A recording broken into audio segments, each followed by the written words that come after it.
Okay, I'm going to try to keep this short.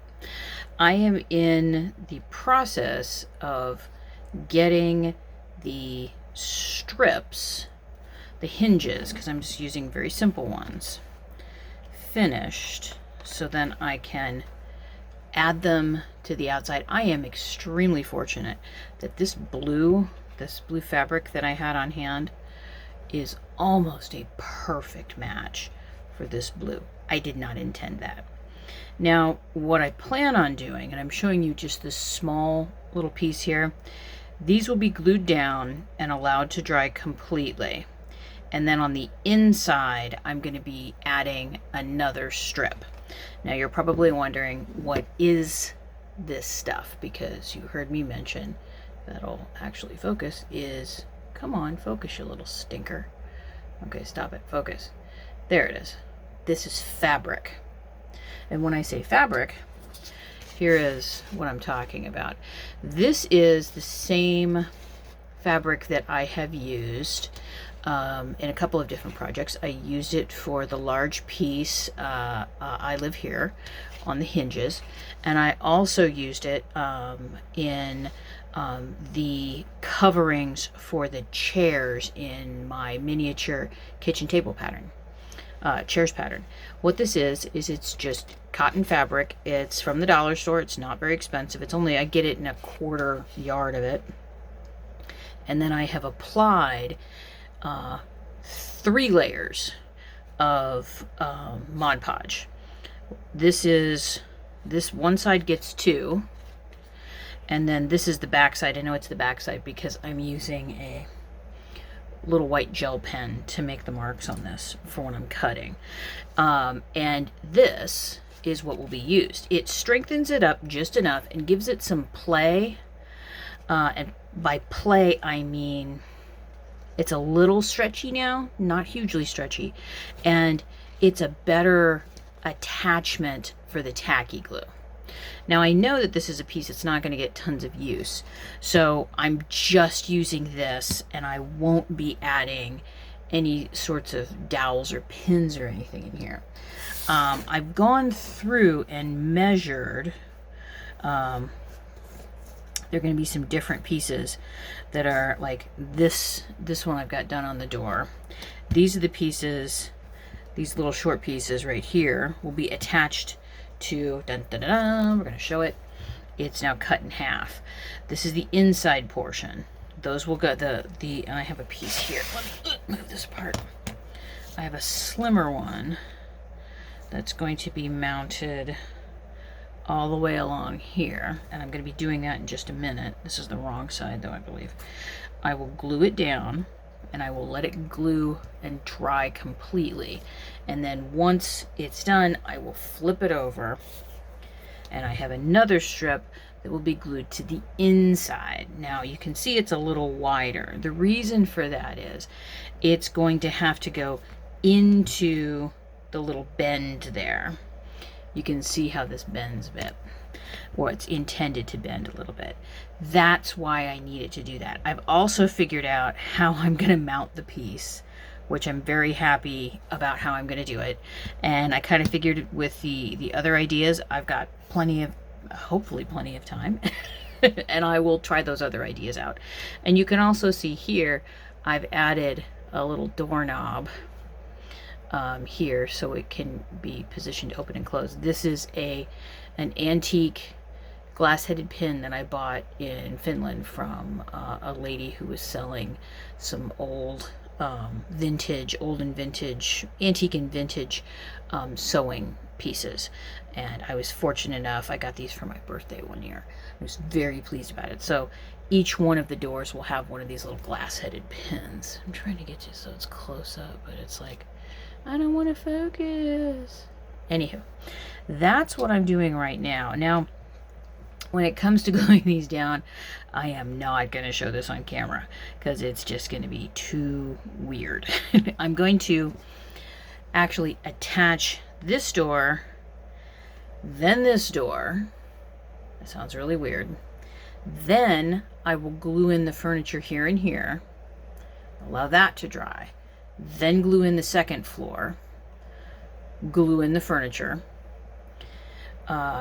And then I can glue in the bed in the top and the roof. The last thing that's going to be glued on are the little railing pieces over here. Whew, I hope that all goes well. And I'm also thinking about a change of color for one thing that I think I might go ahead and do, but I'm not sure, but I probably will, and it doesn't make any sense. Boy, I'm just full of it today, aren't I? Anyway, that's what's going on. And hopefully in the next video, you'll be able to see everything attached together, or at least this attached together. And I'm going to show you how I'm gluing the strips on the other side. So it kind of looks like this with the straps, but a little different. Okay. Okay.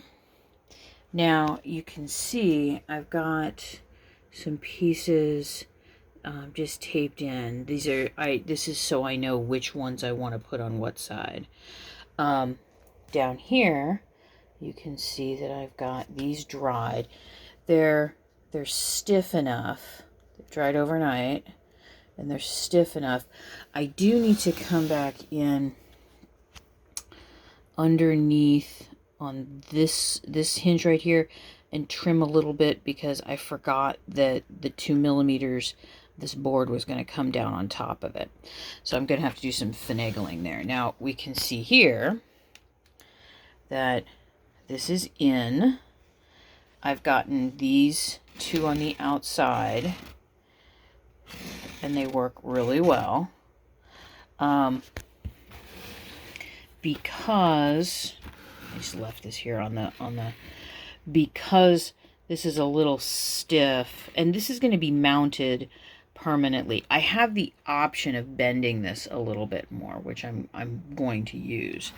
And then I have some things placed inside of here.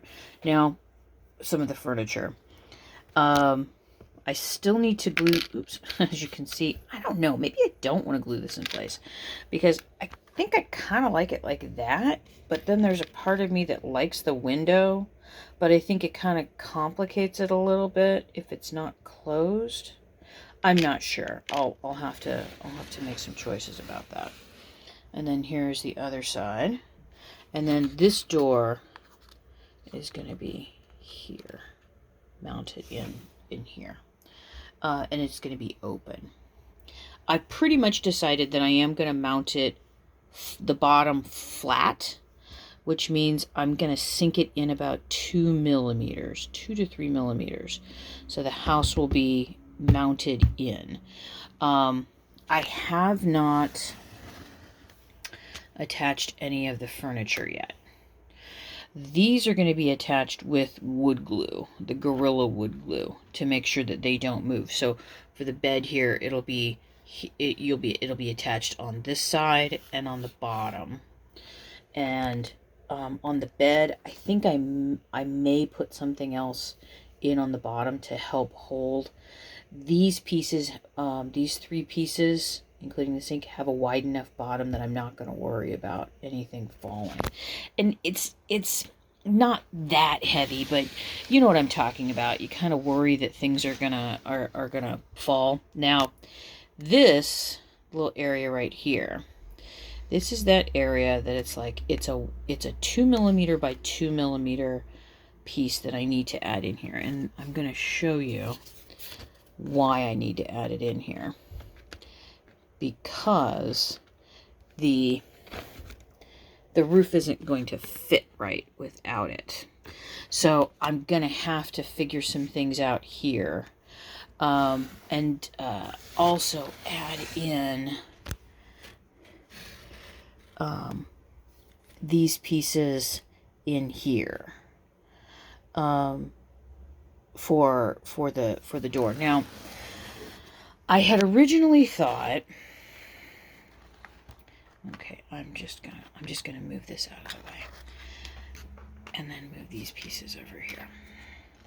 With the house, I had originally thought, like I said, it was going to be like this, and I don't think that's going to work, because I don't think it's enough area to hang vertically. So I'm going to tip it Again, I can always do other pieces. I'm just chalking this up to I'm learning a lot about building very tiny houses. So my plan is, because remember, sometimes the art says I don't want to do that.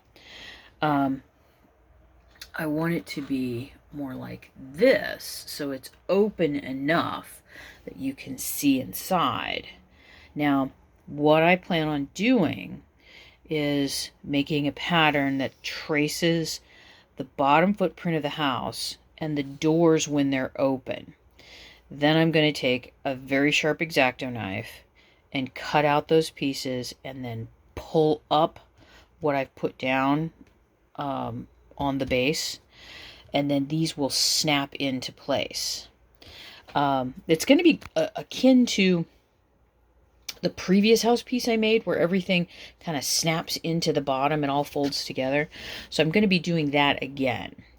And I think that will work, and it will help hold the house where it needs to stay once it's hung vertically. And again, you're probably wondering, why do I want to hang things vertically? It's okay. How do I explain this? This is modeled after the dollhouse that I had as a child. I loved this dollhouse. This was my introduction to having dollhouses. And for me, as a child, it taught me a lot of things. First of all, that you could make beds out of cigar boxes and old Morton salt boxes, and I could use my imagination.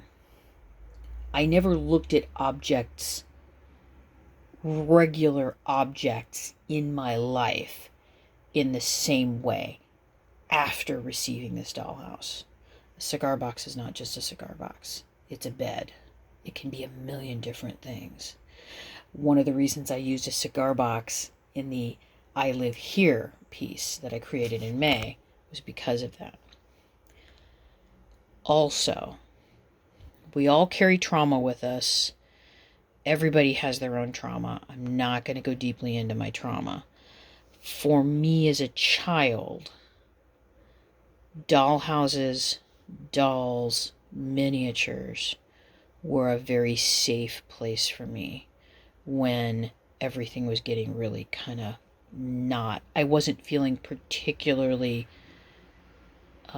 emotionally safe, if that gives you any indication. So the colors, the changing of the colors, also have to do with some things from my childhood, but what, this was a calming influence in the midst of things that I didn't feel I was calm or in control of. The fact that it is mounted in a different way has to do with the way that I felt that I was perceived by those around me and how I wanted to be perceived. So there's a lot wrapped up in here that's some personal stuff. So if you've got any questions about that, just let me know. I'm an open book. So that's the reason why it's mounted in a different way. Why it's not just sitting and something you can play with. It's always a lot more complicated. So again, objects now were different for me. I'm now taking a concept of a dollhouse and changing around how you see it. So that's kind of where I'm going with this, if that makes any sense. Okay, so for today, I'm going to fix this side over here, and I think I'm going to be getting some things glued down, including the chairs and the sink. And I'll share that stuff with you. And anything that may be coming up along here where I may need to do trimming or stuff like that. And I got to add those other ones in there. So that's what's going on today. Thank you, patrons. Thank you for hanging here with me. And I will see you in the next video.